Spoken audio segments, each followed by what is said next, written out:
ভাই আমাদের দেশে একটা বান্দর কোথা থেকে জানি চলে আসছে, যদি কেউ কেউ হয়ে থাকে তাহলে অবশ্যই নক করবেন, তারা লিয়ে যাবেন। কি নবাব? যে নবাব, দিঘির পাড়ার নবাব, এই যে দেখেন বীর বিক্রমপুর মুন্সিগঞ্জ ঐতিহ্যবাহী দিঘির পাড় বাজারের নবাব আসছে। এই যে দিঘির পাড় বাজারের নবাব সে।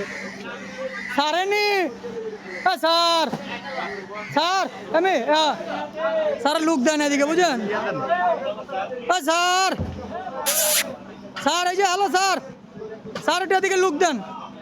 এই এই এই যে স্যার, এই যে দেখছেন স্যার একেবারে পুরো ইয়ে হয়ে গেছে গা। আরে কাইছে রে স্যারের কর আছে। আর যদি স্যারের ওনারকে হয়ে থাকেন, মানে মহাজন মালিককে হয়ে থাকেন, যদি স্যারের কেউ পালেন আল্লাহ ছাড়া, তাহলে অবশ্যই এই ঠিকানায় এসে নিয়ে যাবেন। স্যার একটু বলেন আপনার নামটা কি? স্যার নামটা স্যার নাম কইব না, মানে ইয়ানি কেতে বেতন নেন এই কারণে নাম কইব না। স্যার এই যে স্যার কই যেতেছেন? স্যারের কাছে দেবো। স্যার হয়েছে যেমন তেমন, বেশি দুটা কি বড় দেখেন। স্যার স্যারের পাটটা কি? স্যার উঠতে পারে না গাছে।